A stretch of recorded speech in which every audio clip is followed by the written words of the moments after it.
"Come on, you bastard, give me back that diamond necklace that belongs to my mom, or I'll punch you in the teeth," my husband exclaimed when he walked in. But when he saw what was behind me, he looked at me. "Hello, friends. Let's get acquainted.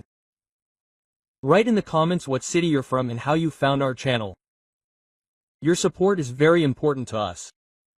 So don't forget to like and subscribe. And now, enjoy watching." I could barely drag myself home from work that evening. I stood all day behind the counter in our store, where the sausage and cheese are always stale, and the customers grumble like I owe them. I came home, threw my bag on the old chest of drawers in the hallway, the same one I got from my grandmother, with peeling paint. It's already 8 o'clock, and Sergey is not there. Well, I think he's back somewhere drinking beer with his friends, as usual. We've been living like this for a long time, because we're used to it, and I can't even remember the love that used to be.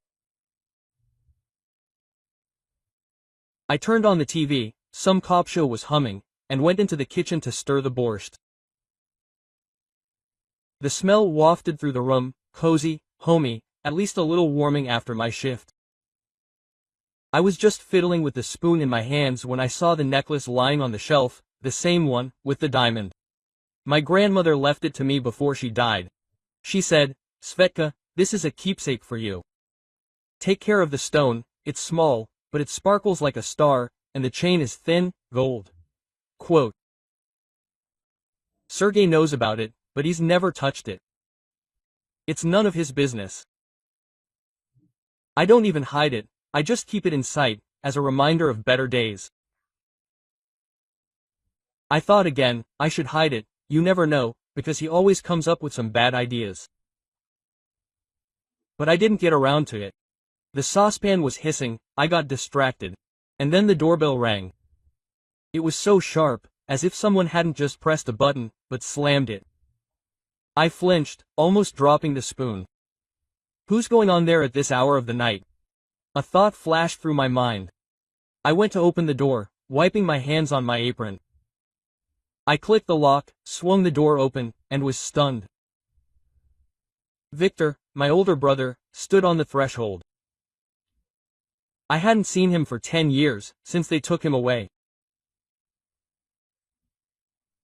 Back then, he was skinny and lanky, but now he was a mountain of flesh, shoulders like a bull, a scarred face, piercing eyes, as if outlined with steel.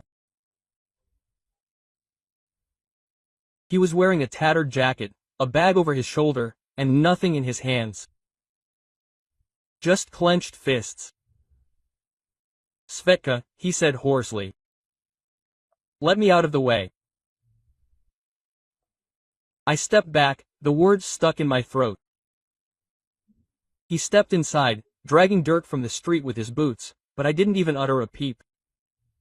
I had other things to do.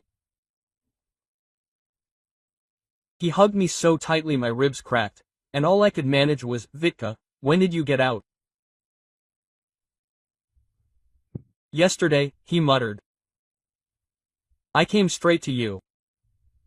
He sat down on a stool by the table. The kitchen seemed to get smaller because of him. I look at him and can't decide whether to be happy or scared. 10 years in prison, that's no joke. He got there for a fight back then. Drunk, he injured someone. And now he sits there, silent, just picked up a spoon and stared into the borscht. "Naleka," he says, "is hungry." I nodded, poured him a plate, and sat down next to him. My hands are shaking, but I don't show it. "How was it?" I asked quietly. He just grinned, crookedly, and answered, "It's like visiting the devil, Svetka, but I survived." And he fell silent, scooping up food with a spoon. And I'm sitting there, thinking what to do with him now. He's a brother, of course, but something about him has become alien, harsh. And then the dog outside the window barked sharply, as if it sensed someone. I turned my head, listened, and then there was a crash in the hallway. The door almost flew off its hinges.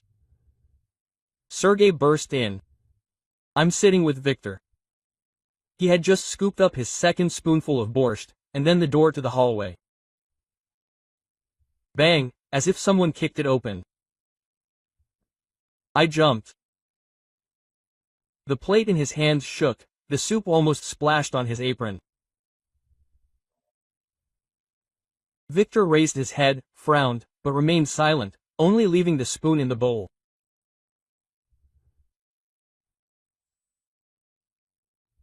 And then Sergey, my husband, dead drunk, his eyes red as a slaughterhouse bull.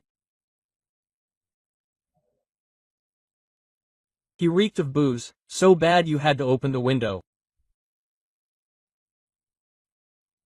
His jacket was open, his hat was askew, and he was holding a half-drunk bottle of beer.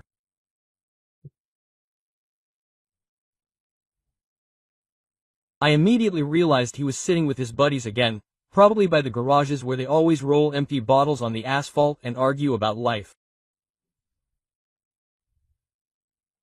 He hadn't even properly stepped over the threshold. He tripped. Oh, our old entryway rug. The one my mom used to knit, it was already covered in fur, and it almost hit the floor with its nose.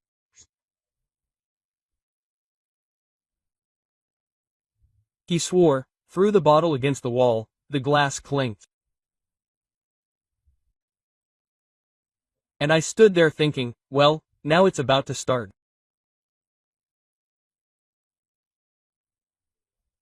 And he looked up at me, twisted his mouth, and went straight to the kitchen, swaying like a ship in a storm.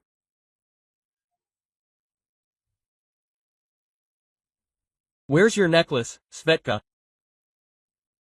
He's yelling, drooling. Give it to my mom, do you hear me? She's sick, she needs money, and you're sitting here with your junk. I was choked by such impudence. What, I said, have you completely lost your mind? This is a memory from Grandma. I've told you 100 times. But he doesn't listen. He's coming at me like a tank. There was a mug of unfinished tea on the table. He knocked it off with his elbow. A splash, and shards of polyol rolled around. I retreat to the stove. The borscht is still boiling, steam hits my face, and my heart is pounding like it's about to jump out. Sergey, I scream, calm down, what are you doing? Well, he doesn't give a damn. He's already next to me, waving his hand, his voice hoarse, as if he's been straining his throat all day. Don't tell me what to do, you idiot. Mom needs medicine, and you're stingy like the last miser. I glanced at the necklace, it's lying there. I'm sitting on my shelf, the diamond glitters in the light of the bulb, and I think, I won't give it up, even if it kills me. He must have read it in my eyes, because he went completely wild. He stepped closer, clenched his fists. I almost hit my back against the wall. The cold of the plaster penetrated through my sweater. Come here, he growls, you're sorry. In the kitchen, the smell of borscht mixed with his hangover. The TV mumbles something about washing powder in the background, and I stand there, my legs shaking, but I say nothing. Victor has been sitting like stone all this time, only the stool beneath him creaked slightly. He put the spoon down slowly, as if stalling for time. I sense with my back that something is about to happen, but Sergey doesn't see him. He is completely drowned in his anger. And then he swung his hand, and I closed my eyes. I think, oh, God, at least not too much. But then silence fell behind me. Thick, heavy, like before a thunderstorm. I'm standing there, pressed against the wall, and Sergey has his fist raised right in front of me. His eyes are cloudy, angry, like some kind of animal. He smells so bad it hurts my eyes, and his voice is hoarse, as if he's been yelling somewhere half the night.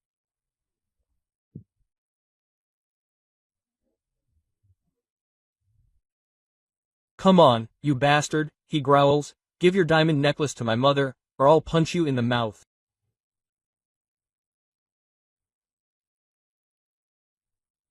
I didn't even have time to say a word. He grabbed my hand, squeezed it so hard the bones cracked, and yanked it toward him. A sharp pain, like a needle, hit my shoulder. I hiss, trying to break free, but he holds me like a pincer. "Sergey," I scream, "are you completely crazy? Let go, it hurts." Quote.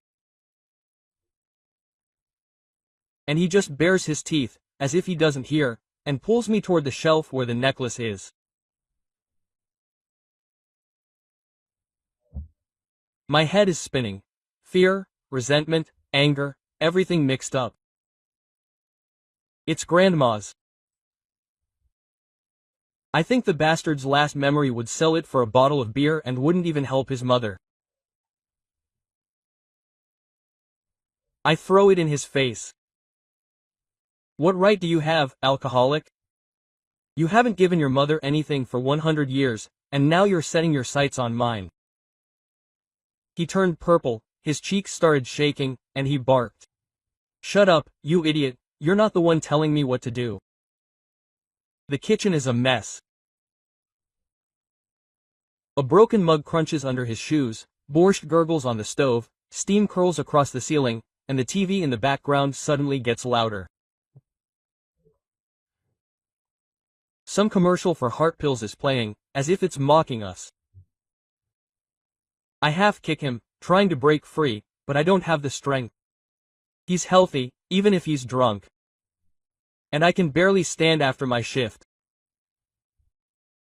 He dragged me to the shelf, his hand reaching for the necklace, and I screamed, "Don't touch me, you bastard, get your paws off me."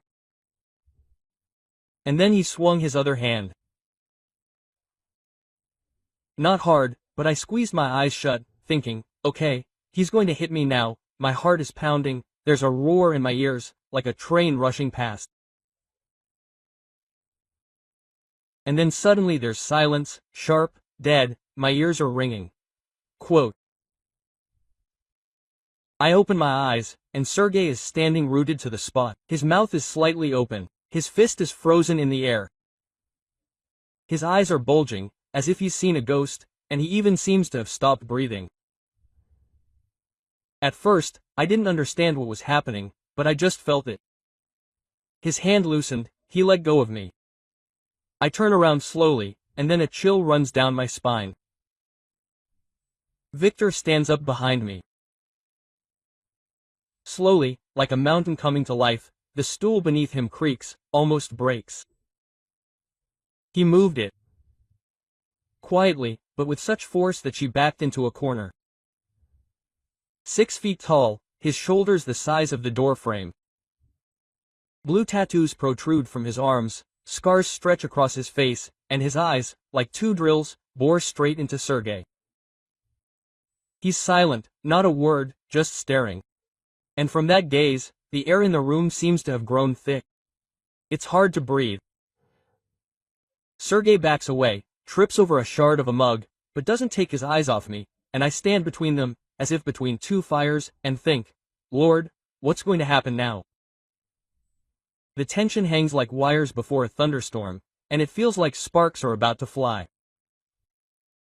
I stand there, my heart pounding in my throat, and Sergey stands frozen in front of me, like a pole.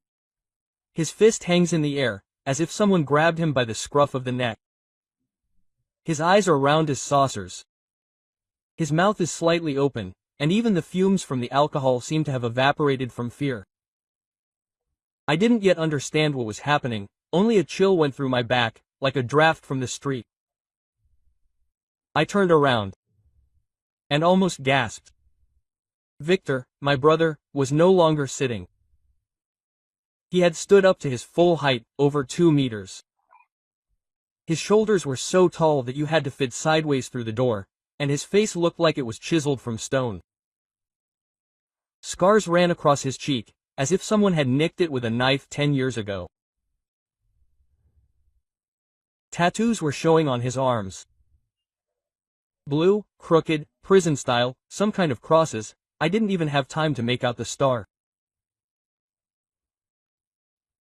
His jacket was old and tattered, but that made him look even more terrifying, like a bear woken from its den. The stool beneath him practically creaked when he pulled it back. Not abruptly, but slowly, with such force that it skidded across the linoleum and crashed into the corner, almost breaking a leg. I look at him, and my legs give way. He's a brother, of course, but after 10 years in prison he's become a stranger, hard, as if all the softness had been burned out of him behind bars. He's silent, only piercing Sergei with his eyes.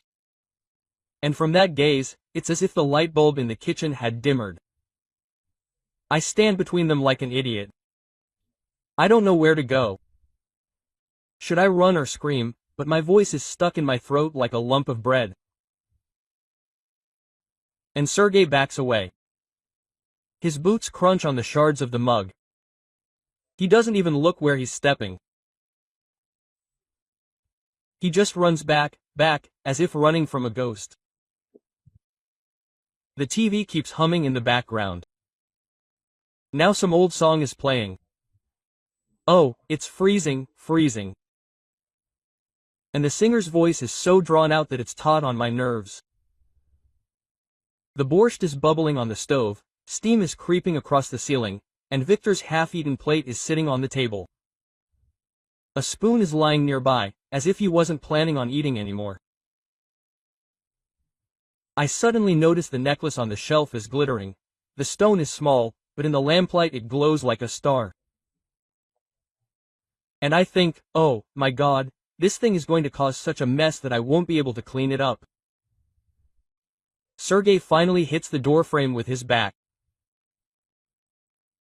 His boot slips on the rug, the same one he kicked 5 minutes ago and almost fell over. His hands are shaking. The bottle of beer he dragged has long since fallen to the floor. The foam from the linoleum has spread, sticky like his words. Victor takes a step, one heavy one. The floorboards beneath him creak, as if groaning. Sergei flinches, as if struck, and mutters, "Who are you? What are you doing here?" Quote. His voice is no longer angry, but thin and hoarse, like that of a boy caught stealing. I want to say something, to explain, but as soon as I open my mouth, the words come out. My throat is dry, as if it's swallowed sand. Victor stops, looks down at him, and then finally opens his mouth. His voice is low, hoarse, as if coming from the basement. "Who are you calling a scumbag, huh?" And the silence is so loud it almost makes your ears pop. Sergei turns pale, his cheeks shaking like jellied meat on a plate. And I see the spelt rolling, even though the kitchen is not hot. He mumbles something, waves his arms, as if waving it away, and suddenly squeezes out. "Not you, I'm talking to her. It's Svetka." I almost choke on such impudence. What a bastard, and he even wriggles out of it. Victor tilts his head slightly, as if listening, and then takes a step. 2, 3, slowly, like a tank on parade. The floorboards hum beneath him. I even think the floor will collapse any minute, and we'll all end up in the basement. Sergei is already at the door, backing into the hallway, trips over his own bottle. Foam splashes onto his pants. But he doesn't notice. "You're a man," he mutters. I didn't mean to, I was joking, understand? And his voice trembles like a leaf in the wind. And I see that he's either going to collapse or faint. Victor reaches the kitchen threshold, stops, his hands in his pockets, but his fists are clenched. I can literally see the fabric stretching. He's silent again, just staring. And that makes Sergey look even worse. He's already at the door, fumbling for the handle, but his fingers are slippery, sweaty, and he almost whines. Svetka, tell him, I didn't mean to. It's all because of Mom. Quote, she's sick, you understand? I finally find my voice, even though it's shaking like a string. You should have thought about your mother earlier, instead of tugging at my necklace. Victor glanced at me, the corner of his mouth twitching, either smirking or just wanting to scratch his cheek, you can't tell. And Sergey had already opened the door. The cold blew in from the street. The curtains on the window fluttered. He glanced at Victor again, as if checking to see if he would pounce, and suddenly jumped out onto the porch, like a hare from a dog. The door slammed behind him, but not all the way. The lock didn't click, and the door swung, creaking, as if laughing at him.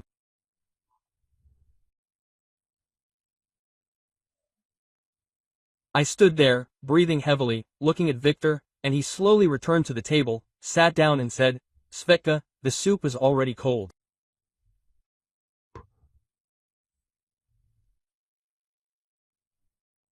The door slammed behind Sergey, but didn't close all the way. The lock didn't click, and the door hung open. It creaked in the wind like the neighbor's old gate. The cold from the street blew into the hallway, even making the kitchen curtains flutter, thin ones with faded flowers, the ones I'd hung 5 years ago.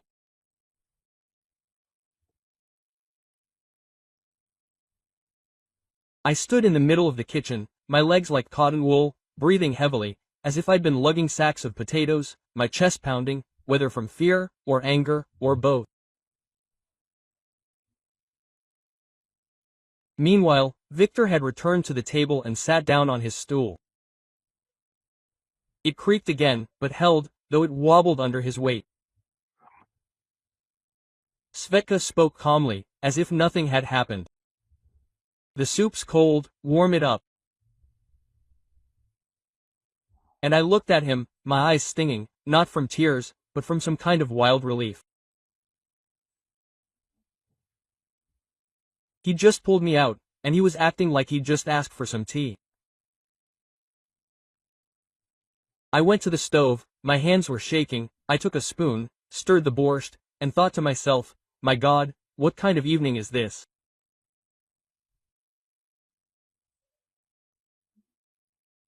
The saucepan is still warm, the steam has risen again, the smell of beets and cabbage floated through the kitchen, but now it seems somehow alien to me, as if I were visiting myself.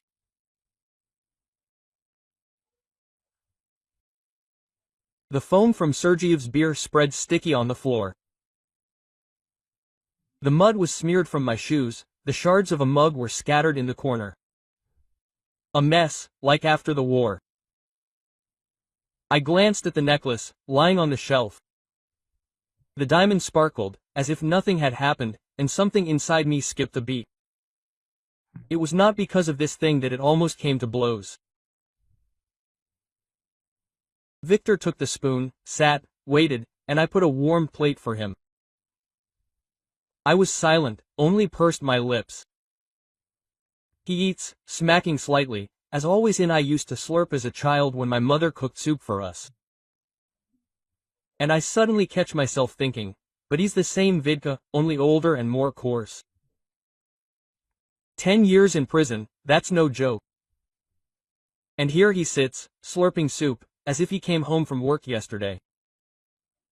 I sat down next to him, on the table, put my elbows up, looked at him and asked quietly, Vidya, why didn't you say anything? Sergey almost beat me up. Quote. He put his spoon down, wiped his mouth with the back of his hand, the scars on his knuckles glinted and muttered.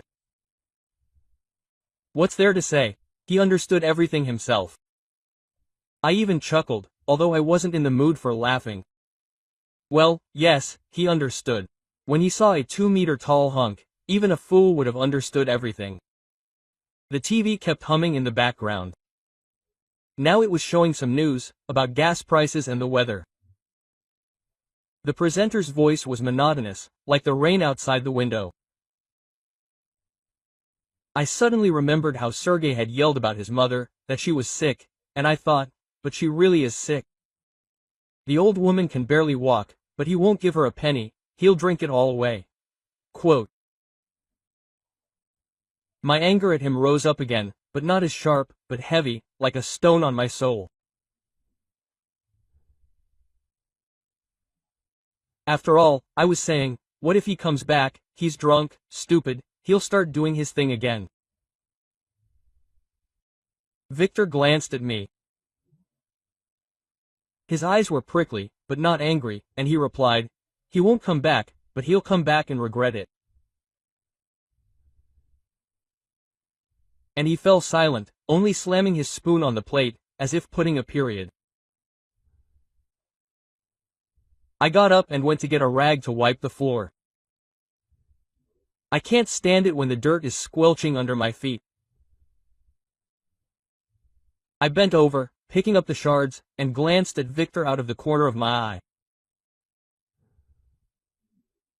He finished eating, pushed his plate away, folded his hands on the table, sat there, looking out the window. It's already dark there, only the street light by the entrance flickers, its yellow light smearing across the glass. Svetka suddenly says, why are you still living with him? I froze, holding a rag in my hands, as if he'd spat in my soul. Where else would I go? I answer, I'm used to it, and I'm scared alone. He chuckled, shook his head, but said nothing. He just tapped his fingers on the table. Once, twice, 3 times, as if counting his thoughts. Then the dog outside the window barked, a sharp wheeze, and I shuddered. It seemed like Sergey was coming back, but no, silence. Only the wind whistled through the cracks, the hallway creaked in the distance. I finished washing the floor, threw the rag in the bucket, wiped my hands on my apron and thought, I really should check the lock. Otherwise he really will show up. I went to the door and pushed it open. It clicked into place, but the latch was weak. Just a little push and it would open. After all, I'm telling you, you'll be staying with us for at least a couple of days. He nodded briefly, as if he hadn't planned on leaving, and got up to get matches. He must have wanted a cigarette. I slipped him an old ashtray, the one Sergey always tucked into corners, and I thought, if only he'd stayed, I wouldn't be lost with him. He lit a cigarette. The smoke rose to the ceiling, bitter, acrid, but I suddenly felt calm. My brother was nearby, and Sergey had scurried away like a rat. I glanced at my watch. 10:30. Oh, it feels like half the night. Vidva, I ask, are you staying out of prison for long?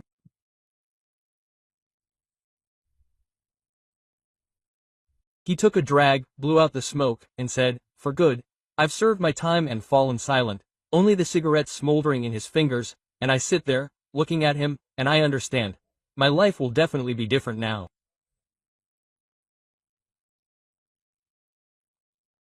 Sergey might come back, but with Victor by his side, he's not the same old rooster. I got up, put the kettle on, thinking I should make some tea. It's going to be a long night.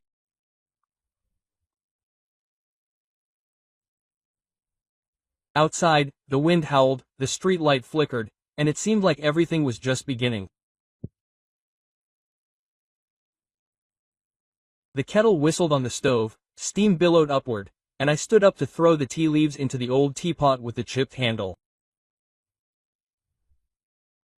The one my mother loved, with red poppies on the sides. My hands weren't shaking anymore, but something was still churning in my chest, heavy as damp earth after rain. Victor sat at the table, twirling a cigarette in his fingers, the smoke lazily drifting toward the ceiling, as if he, too, was tired of all this tension. I handed him a cup, a large, blue one with a crack on the rim. He nodded, took it silently, and we sat there in silence. The kettle was cooling, and the wind howled outside like a dog on a chain. Our kitchen was small and cramped, but with Victor by our side, it felt more secure, like some kind of fortress. I glanced at the floor. The foam from Sergeyev's beer had dried, leaving sticky stains, and I thought I should clean it up tomorrow morning, or else it would stink. I'd already swept the shards of the mug into the trash, but one piece rolled under the table, a white one with a pattern, and I left it. I didn't have the strength to crawl. The TV finally went silent. I turned it off. The remote was old, the buttons were sticky, but it clicked anyway, and silence reigned.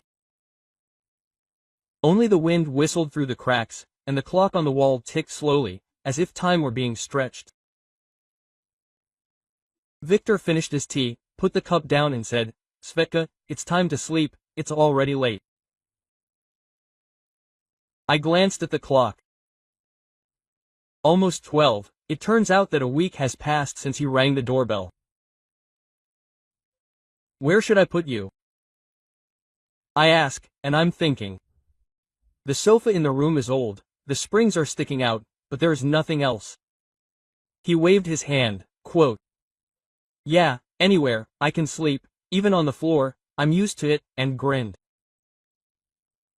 Crookedly, as if he remembered something from prison, but he didn't tell. I brought him a blanket, a thick, wadded one, the one his grandmother made with patches at the corners, and a pillow that Sergey always pinned under himself.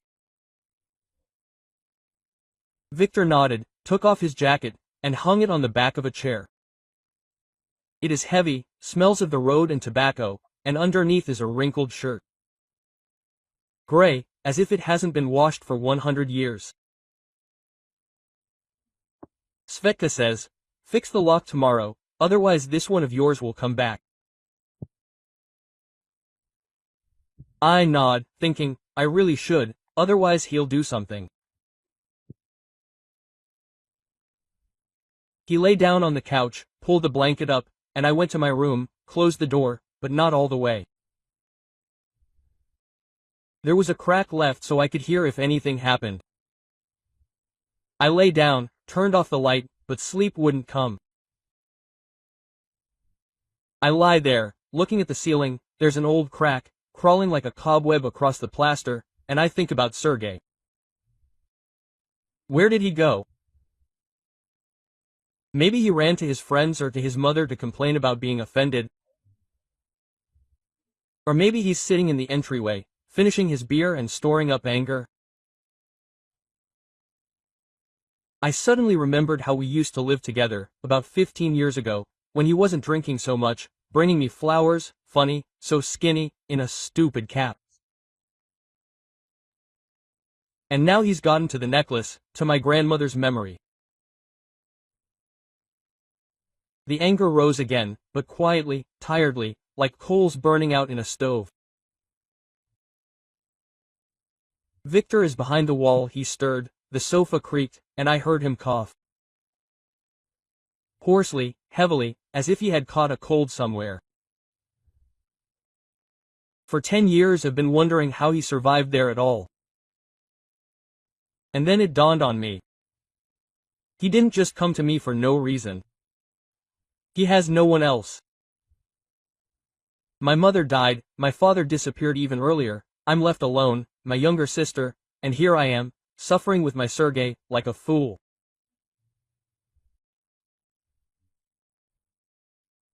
I got up, drank some water, the glass was cold, my teeth ached and I thought, I need to go to the store in the morning, get some bread, and cook Victor something normal, otherwise he's probably tired of borscht by now.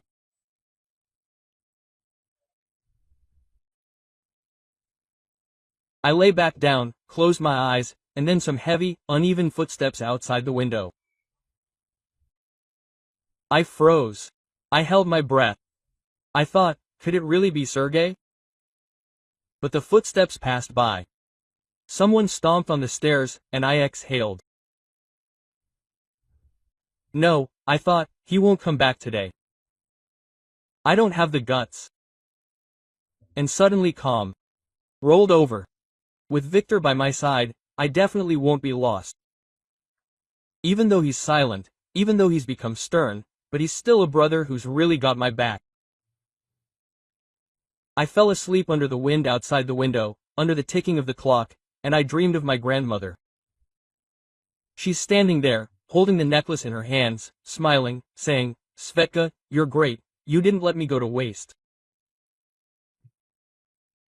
I woke up late, the sun was already shining through the window, the curtains were glowing yellow, and I heard Victor fussing around in the kitchen, the kettle rattling. I got up, went to him, and thought to myself, well, here's a new day, we'll see.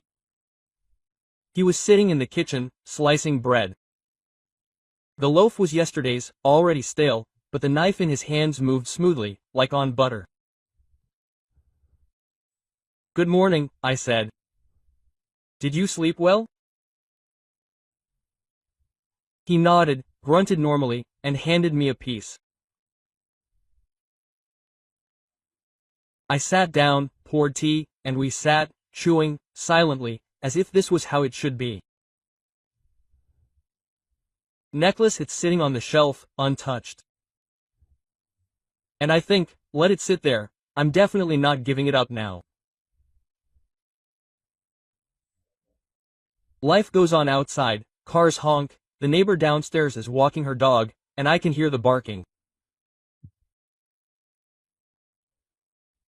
And I understand that Sergey might come back, but everything will be different now. Victor finished his cup, stood up, and said, "I'm going to have a smoke on the balcony, and you fix the lock, don't drag it out." I nodded, even smiled, and thought, yes, it's time to put everything in order.